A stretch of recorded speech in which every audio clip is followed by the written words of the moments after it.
practitioners with asset news and current affairs to provide the right balance. So this beautiful evening on Press Roundtable, we will be discussing, first of all, illegal mining filling station manager arrested for offering 1.2 million naira bribe to EFCC. And coming from Lagos State, truck with 2 containers fell over the bridge. Nigerian military, 2 army officers feared dead as unknown gunmen attack patrol van. And coming from the FCT Abuja, soldiers arrest cleric wife. Details of these will be coming your way when we come back from this short break. Stay tuned.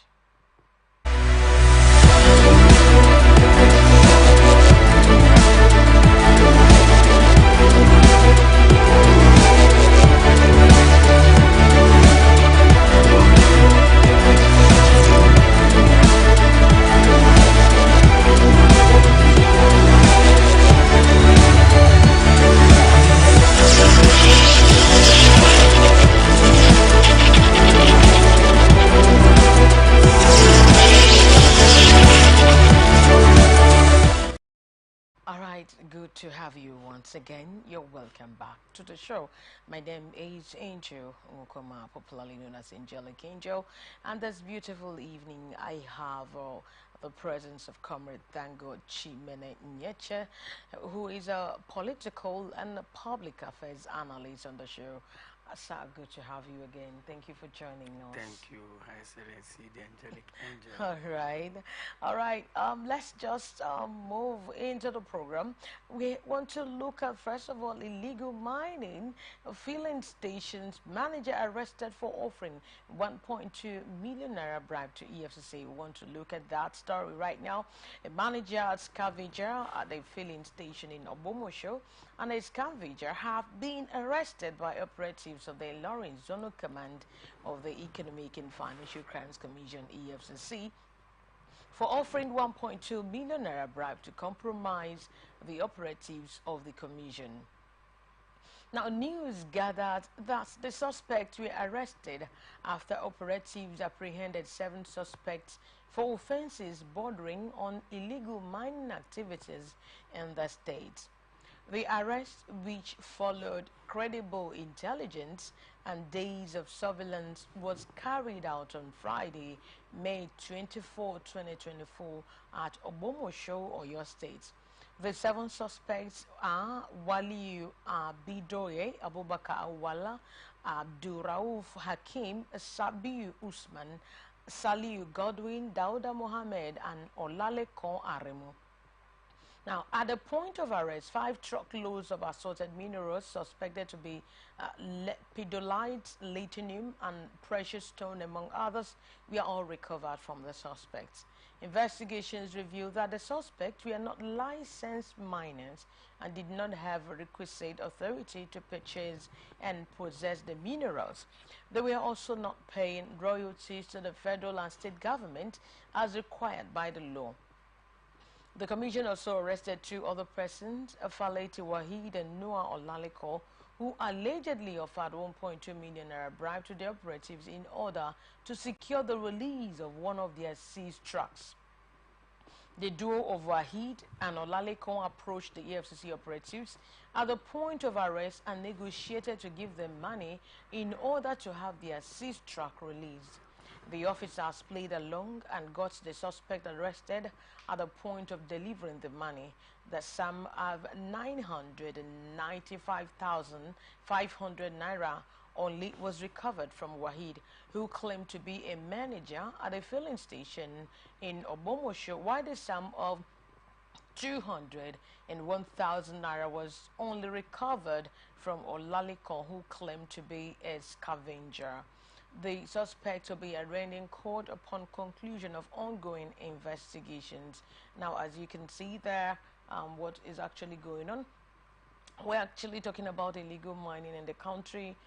So many stories really came up about this illegal mining, and now they were apprehended, and at the point of the police apprehending them, they offered them a bribe of 1.2 million naira in order to have their way out, secure their seized trucks and all of that.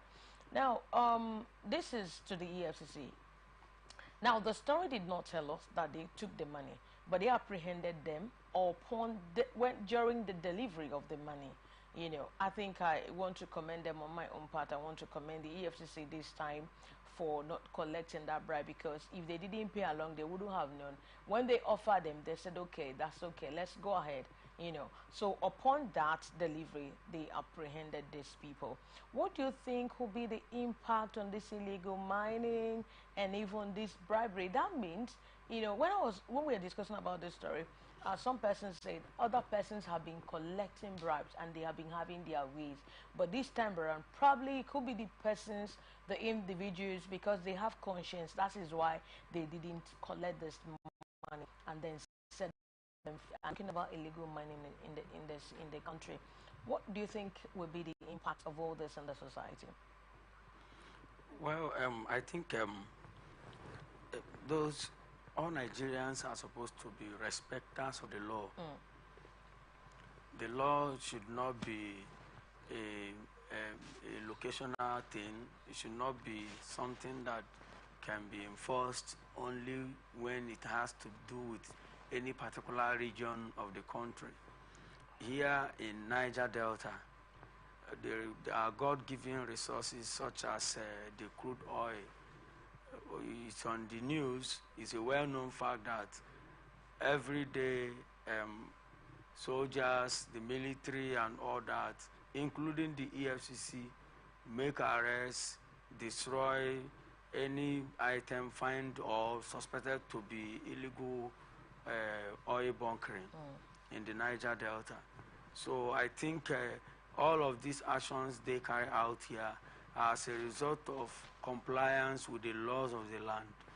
And then when it has to do with the issue of mining, the federal government, through the operation of law, has criminalized any act of mining without passing through the legal process. So anybody who is caught mining and it is illegal should be made to face the full wrath of the law. And at this juncture, I think I have to commend the officers or the operatives of the EFCC who resisted the bribe. I know the economy is so high, but to have anybody resist bribe at this time, we must commend them. That they are operatives of the EFCC does not mean that they are not having the impact of this bad economy. But for them to have refused to accept the bribe, but to play along until they get them apprehended. If other officers of the EFCC or other law enforcement agencies, such as the military, the police, the civil defense, the customs, and etc., will begin to do all of you discover that the criminals, those who survive by illegalities, will no longer have their way, and they will begin to look for alternative way of surviving legitimately. So I commend the action of those EFCC men who rejected the bribe. And it was also discovered that these people, during interrogations and investigations, that they were not paying up their dues, both to the federal government and even the state government. And that means they're just, it is just only to their own coffers. So they're just making money and milking the economy. I think they should be dealt with. What do you think so? What do you think about that? Because some persons will come up and say that they're going to offer some of them bribe and they will let them go. Just that this is just a mere show, and that this is Nigerians. It's just a mere show that most of all these people, they'll just go at the back and now release them and collect money. Well, I don't know the details of the operation of the law, Okay. what the law allows and why the law allowed for them to even mine and then pay their dues. For me, all of what they mine should be they should use the instrument of the law to make it a government property. Yeah. Just as the instrument of the law has made crude oil, which is in my village, Okay. and in most villages within the Niger Delta, through the instrument of the law, it has become a government property. So the legislators, our legal system should also get to cover that point where all of these things that were seized should be made to become government, not just at the point of seizing it, but wheresoever it exists in any part of Nigeria, it should be made a government property, so that at no time anybody should have right to even go and mine it, except you are mining it with government license. Just as I cannot go now because the crude oil is in my house and begin to drill the crude oil to use it or sell it. I don't even know what license I can get that will make me become free to own the crude oil. I don't know of any such license. At best, if I have a modular refinery, I will still be, government will still have a stake in the modular refinery. The state government will still have their stake. So such laws should also be copied and pasted when it has to do with all of these activities of miners and what product that they are searching for, so that it wouldn't be like it is just their own. Maybe you pay peanuts and then you mine whatever that is there. It's not only crude oil that is valuable, for crying out loud. There are a lot of other mineral resources that are highly valuable. So the government should look into it, so that it won't be like they made light laws that will allow people who have all of these mineral resources within that the northern part of Nigeria to be rich through the wealth, the deposit of such mineral resources within their place. And then we that are in this part of Nigeria, the Niger Delta people, they will completely say we have no right whatsoever. The entire crude oil belongs to the government. So also the entire mineral resources that they mine should also belong to the government. That's what I mean. Exactly, and the government should also come up with a laws that anyone who tampered with the natural resources, because this is our main source of money, both mining and crude oil. Recently, that was a few days ago, we heard of the stories of people who vandalized the pipelines, disconnected with illegal connections and all of that. And it is really dwindling and setting us back, economically speaking. So I think there should be a policy or a bill should be passed. Now, look at yesterday we were talking about them passing a bill of national anthem. I don't know if you heard about that one.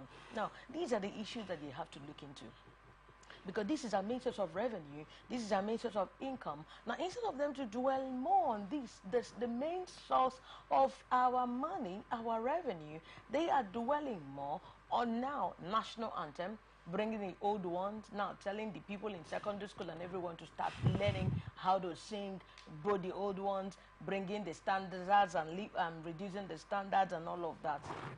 You understand it? So these are the issues that the government really have to look into. Not just... Well, if you ask me, what the National Assembly is doing or has done in the area of passing a bill to restore the old national anthem and then get rid of the one that we are using before. I see it as a manifest of idleness.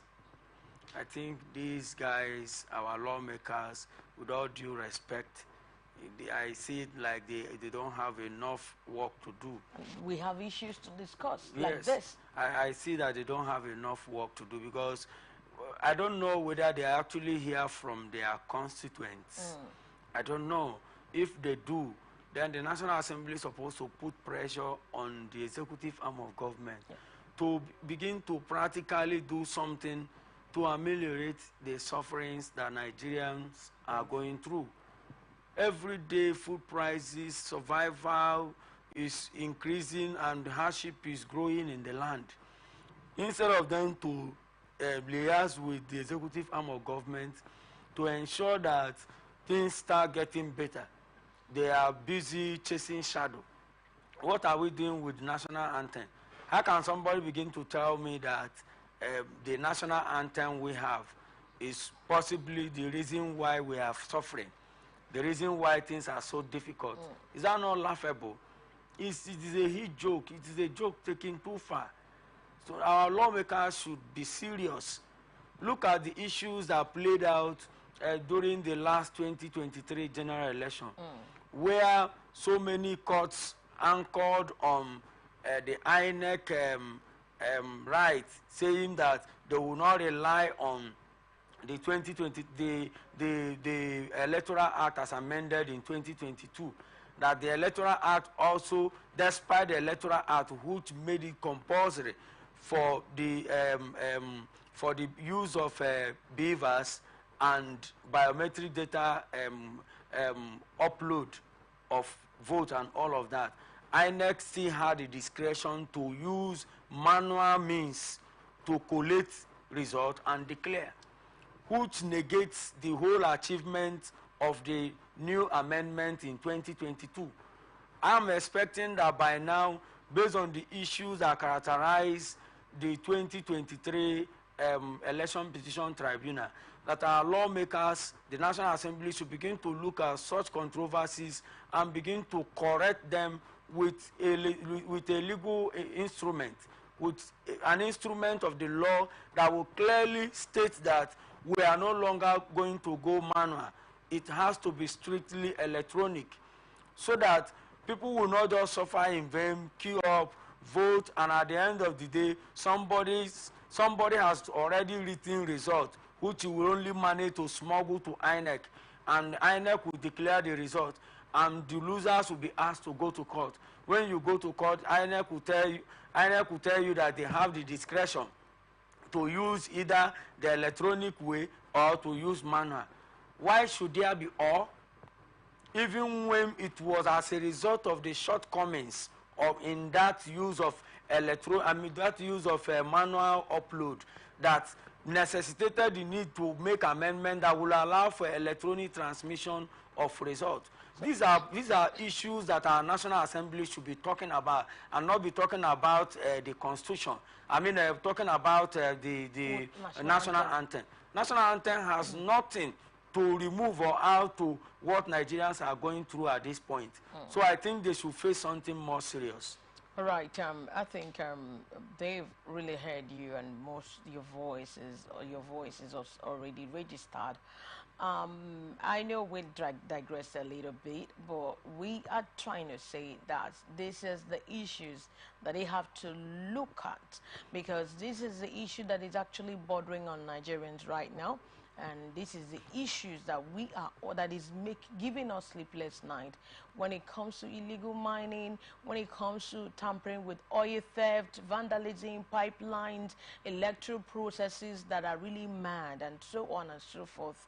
Now, they are talking about something like national anthem. We have illegal mining. There should be a law. There should be these agencies that should prosecute and make sure that they guide this. Now, when we hear they say, recently they say now Ghana is above us, Nigeria is lagging behind, that the Ghana is now, like, economically speaking, that they are now above Nigerians, that Nigerians is now behind. Before we are ranking like first, fourth, okay? But now we are now far. Now Ghana is now higher compared to Nigerians. So these are the issues, that are really supposed to be looked into, and then there will proper solutions. Bring up a bill, enforce it, implement it, so that Nigerians will have a way, not going down every single day with the economy bastardized. All right, let's go to Lagos State. Truck with two containers fell over the bridge. This horrible accident occurred at an overhead bridge at the Apapa area of Lagos at a busy moment when people were engaging in various trading activities, as you can see on the screen. Now, according to a video made by an amateur videographer eyewitness, there was no death recorded as at the time of filing this report. However, much of the details of the mishap were still sketchy as at the time of this report, okay?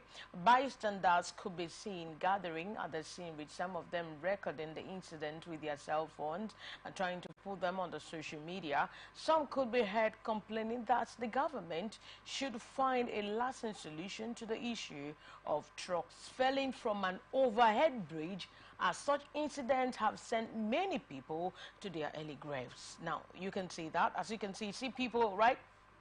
Did you see that? Sure. Okay, a lot of people were there. You know, most of them, all they would do is lives. Well, I think I don't know which particular, whether that particular road belongs to the federal government or the state government, but either way, Mostly federal government. fine. You know, But either way, whether there federal, are roads that belong to the state, and there are roads, some that yeah, belong to the federal. absolutely. So I'm not very familiar with that Apapa route Okay. as to know whether it belongs to the federal or the state. But as a responsible government, either that of the state or that of the federal government, I want to call on particularly the governor of Lagos State Babajide Sanwo-Olu. yeah, Babajide Sanwo-Olu to quickly do something to ensure that there will be a kind of reinforcement with big metal, you understand me, that Yes. will be able to completely protect the vehicle from falling off. The governor should swing into action, because honestly, I don't know if they are waiting until it becomes the death of maybe a prominent politician. You saw one small taxi that the container landed on.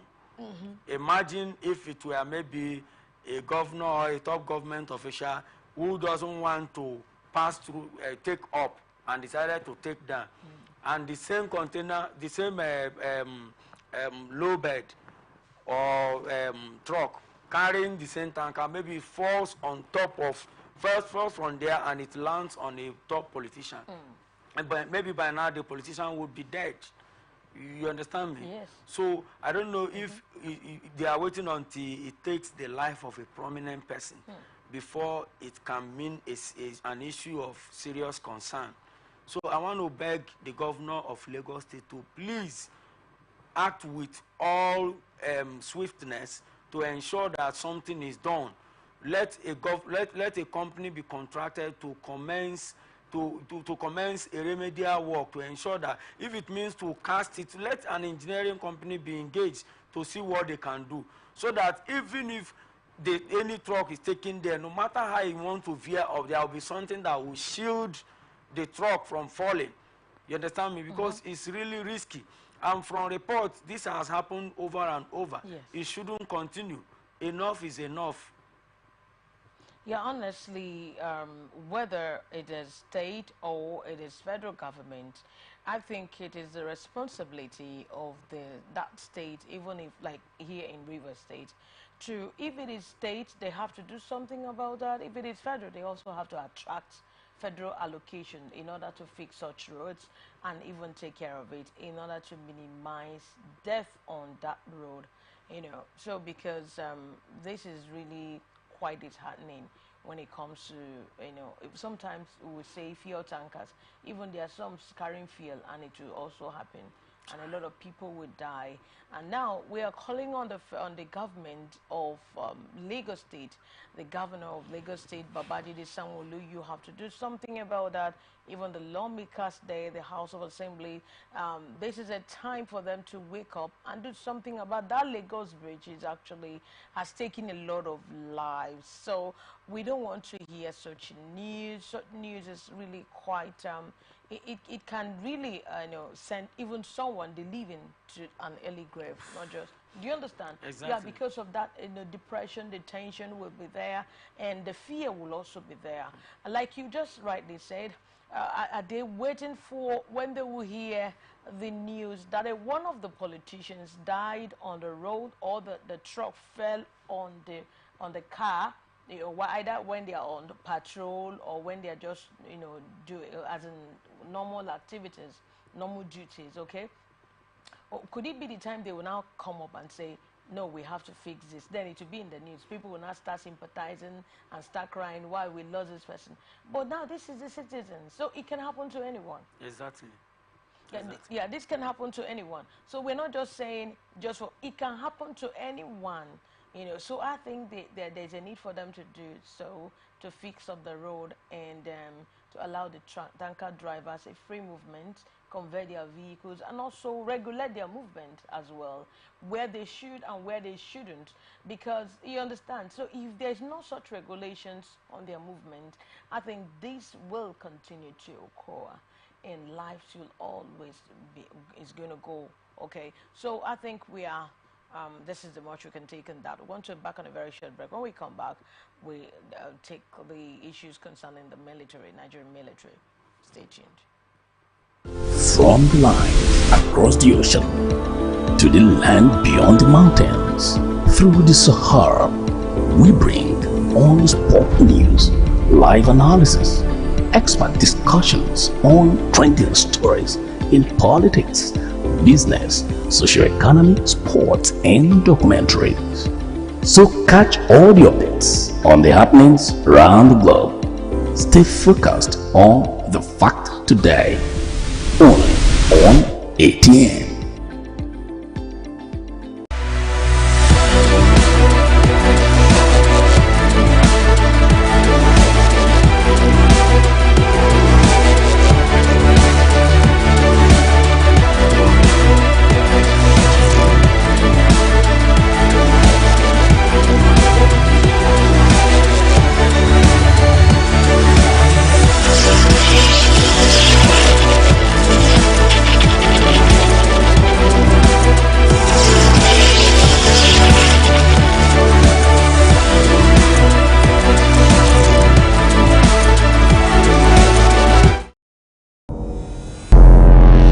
Every day, our lives are changed by history. We are one people, all of us. Leaders, politics, Nobody's ambition is what's the blood. I have fought very firmly.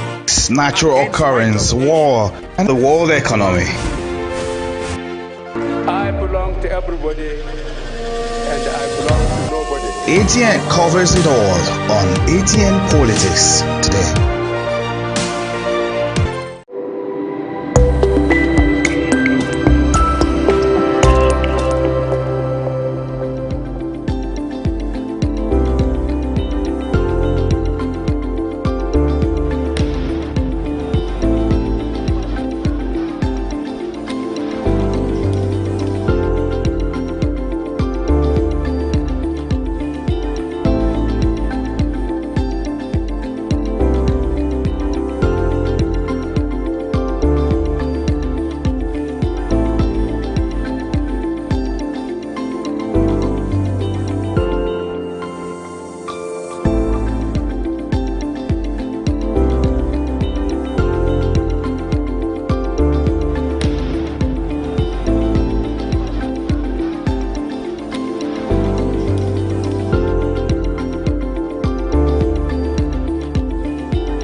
lines across the ocean to the land beyond the mountains. Through the Sahara, we bring on-the-spot news, live analysis, expert discussions on trending stories in politics, business, social economy, sports, and documentaries. So catch all the updates on the happenings around the globe. Stay focused on the fact today, only on ATN.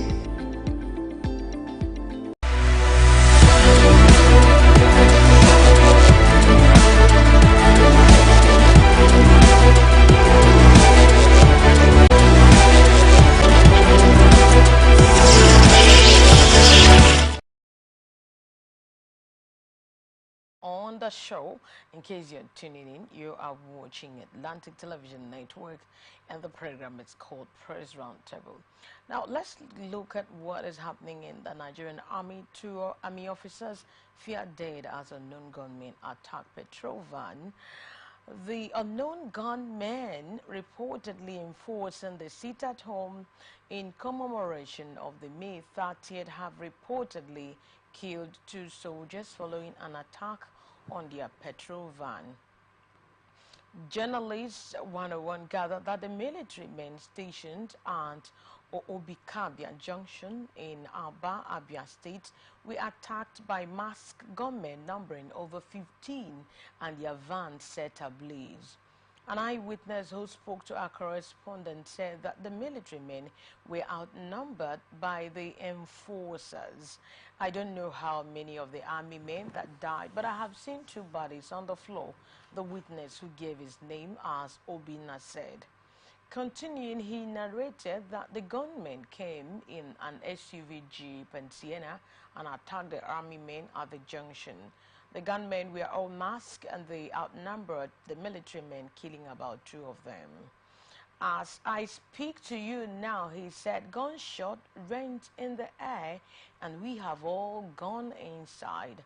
The patrol van of the military men has also been set ablaze by the hoodlums. Now, you've seen the van conveying the military, Nigerian military men, that's the army. But you know what today signifies in Biafran land? They said it's a sit at home. So they're trying to enforce the sit at home in all the states, Imo State, Abia State, Ebonyi, Enugu, and so on. Yeah, Enugu, these are core Biafran areas. Now, the news right now, like you have heard the stories, is that they attacked the army, killed two of them, and set their petrol van ablaze. Now, the question is, does it mean that the army weren't prepared for this sit at home? Does it mean that the unknown gunmen overpowered them? They came with masks, and we didn't hear anything about them, that they are dead or this happened to them? Does it mean that they were not prepared, or what do you think they should have done in order not to experience this ugly situation today?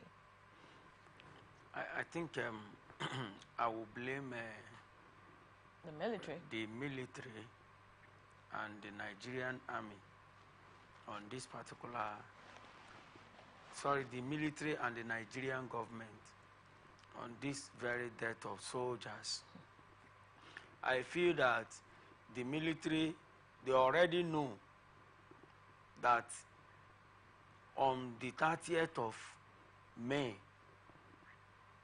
these IPOB agitators, the separatists, that they have always insisted that it has to be a sit-at-home day to mark their IPOB day, sort of.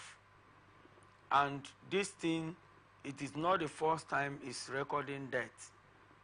It has recorded death and destruction of properties across different states within the southeast of Nigeria, or southeastern states of Nigeria.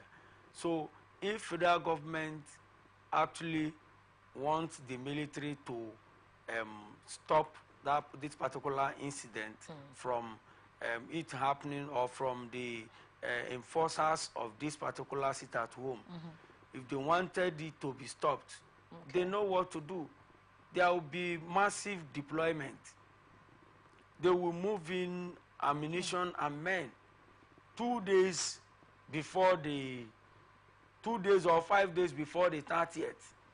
The same way military used to arrive different areas whenever there is conduct of before the conduct of any election, like during the general election, from 5 days to the election or 3-4 days to the election, you will see deployment of military moving to different states, especially those volatile areas.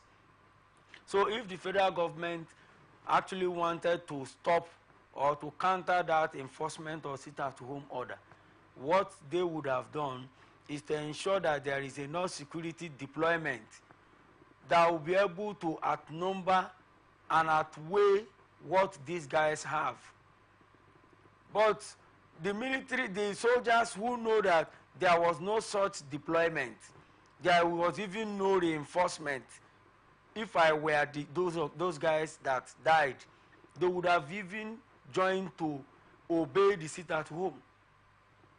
They would have rather joined to obey the sit-at-home, because coming out to say you want to remain at your point where you used to do something, it's like saying there is no sit-at-home.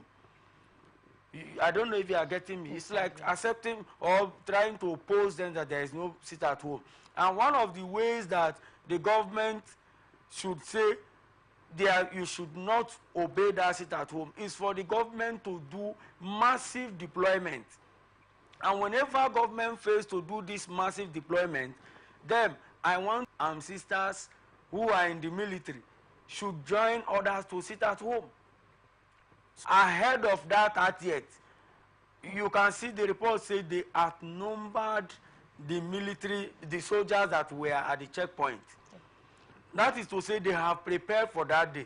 Some of them may even be boys who base in different parts of the state, of the nation.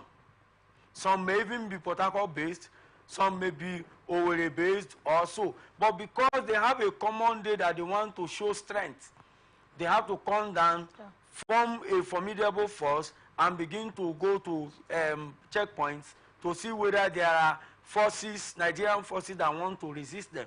And when they saw such resistance, because of their weight and their preparation, they killed 2, burnt their destiny. Is that not a disgrace? So I'm of the opinion that the federal government should please, if you really mean to stop this sit at home, as to establish that the territory of the southeastern state is still part of the federal government of Nigeria, then there should be massive deployment ahead of the 30th of every May, so that when these guys when they notice that federal government has taken massive deployment of men and ammunition, they will rather be the one that will run away from the road, because they will know that anywhere you are caught enforcing sit at home, that you will not be spared. So whereas federal government refuses, if federal government refuses to do massive deployment, then I'm appealing or advising the military men who may be found by this time next year within the southeastern state to please use your head and avoid dying like that. Even though part of what you signed for is for you, is that even if you die, it's part of why you are called. But at least you should not be the one to orchestrate your death. If federal government actually wants to stop that enforcement, they know what to do to enforce it. And when they do what they are supposed to do, then you will be emboldened to come and ensure that the sit at home is not observed. And if you notice, they've already given warning. They've already given information of the activities. And first of all, the wrote to schools and says that nobody should write anything like WAEC, no education. So they should now know that they should be prepared. Instead of these people to outnumber them, like you rightly suggested, there should be more deployment in that area, so that when they have a lot of military men and these people will come in their number, they wouldn't outnumber them. Now they will now strategize, even if it means getting outside here, not really coming in as in physical, as in giving them strategies on how to combat, because some of them, they fought the ISIS and Al-Qaeda, all those people. I think Nigeria need to do more, because these people are really their forces are so much and they cannot cover them.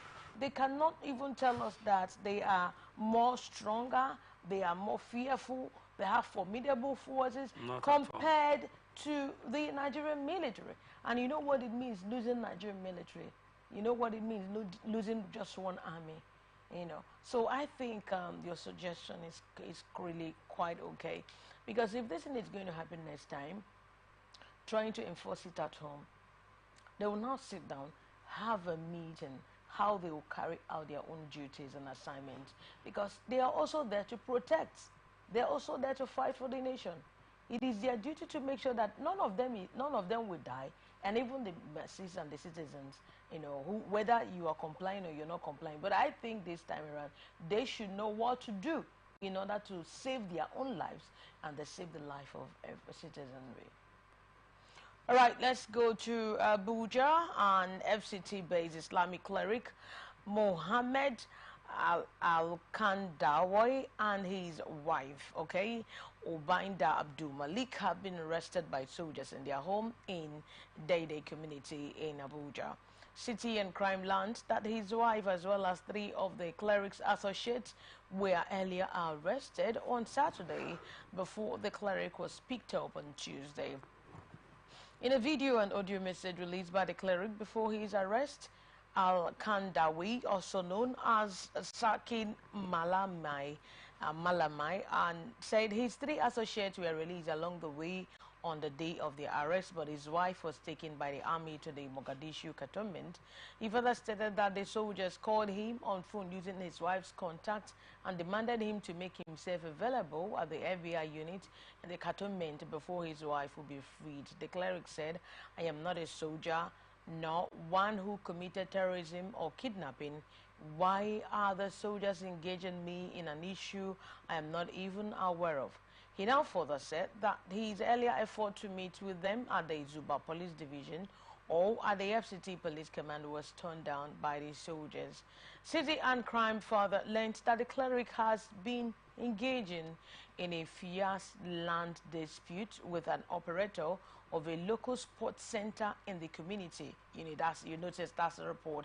Ali Zuma, also known as Meigid and Dambe, who was released last Thursday after almost a week in police custody. It was, however, not clear whether the dispute is in any way connected to the cleric's arrest. The FCT command spokesperson, SP Josephine Ade, was yet to respond to a message sent to her on the incident. Now, both the spokesman of the Nigerian Army, Major General Onyemawachuku, and the Director of Defense Media Operations, Major General Edward Buba, were yet to reply to separate WhatsApp messages sent to them as at when filing that report last night. Now, we're talking about the cleric and the soldiers who were the cleric and his wife, who was arrested by the soldiers.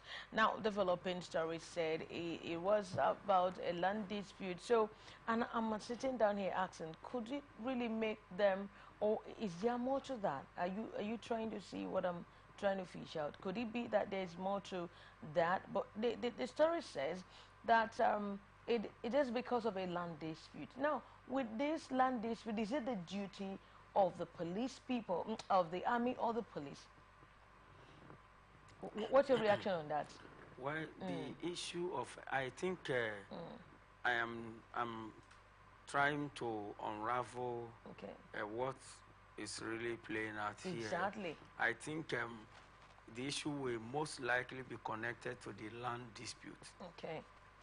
Perhaps the man who is the one who operates a sports center around there, who is having issue with the cleric. Perhaps he has a long leg in the military, and then maybe has a brother or friend who is a top-ranking person in the military, and as such, trying to use such a connection to see how he can subdue the cleric. I think that's what's playing out there. Because the cleric, in his statement, he had earlier opted to meet them in one of the police stations at FCT there, and they declined, which means the cleric is not even afraid of any other thing. According to his statement, he said he's not involved in any kidnapping or terrorism issues. So the cleric up till now is still wondering what it is. So it may not be unconnected to the land dispute that he has with somebody.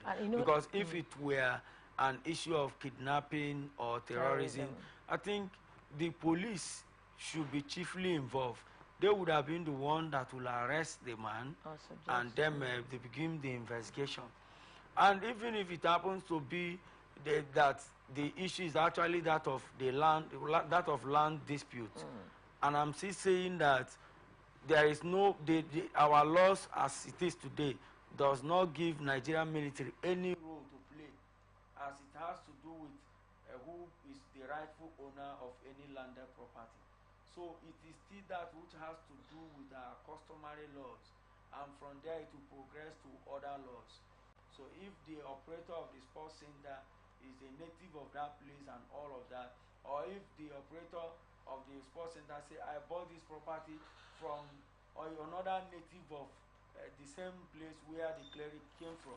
So customary practice there, the custom of such people should be able to determine which particular family actually owns this. And if you ask me, there is no part for the Nigerian army to play there, if not for an attempt to intimidate or cow or molest or dehumanize the cleric, so that they can give a kind of edge to the sportsman who is having a dispute with the cleric. So that's what I think. And I also think that they should channel this energy in terrorism, like the man said, that he was not involved in terrorism, any kidnapping and whatsoever. Why would now be army? Why will it now be that the army will now come and arrest him?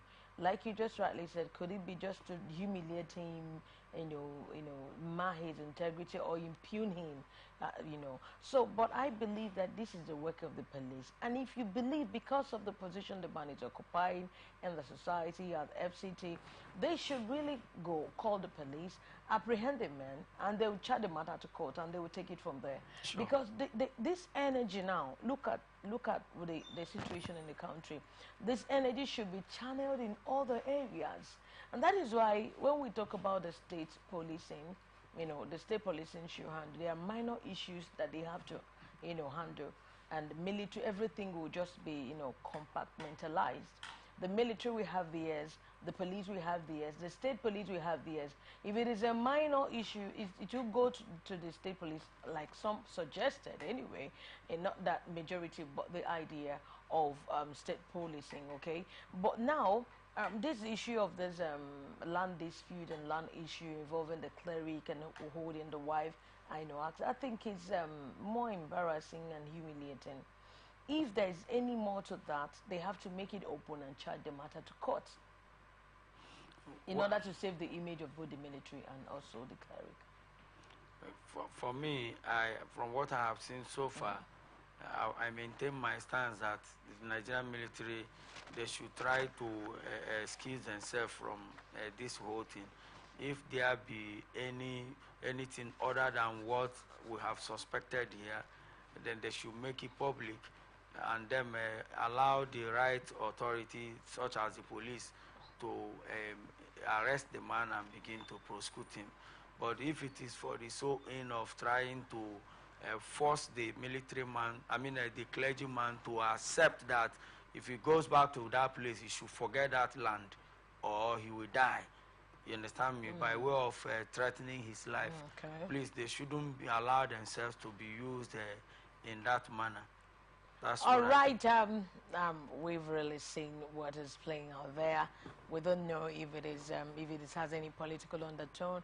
We don't know what's actually going on. But I believe that there will be more developing stories as regards this issue of the cleric and the soldiers. But I believe if there's any problem, they have to call on the police and charge the matter to court. Let them go there and seek redress. No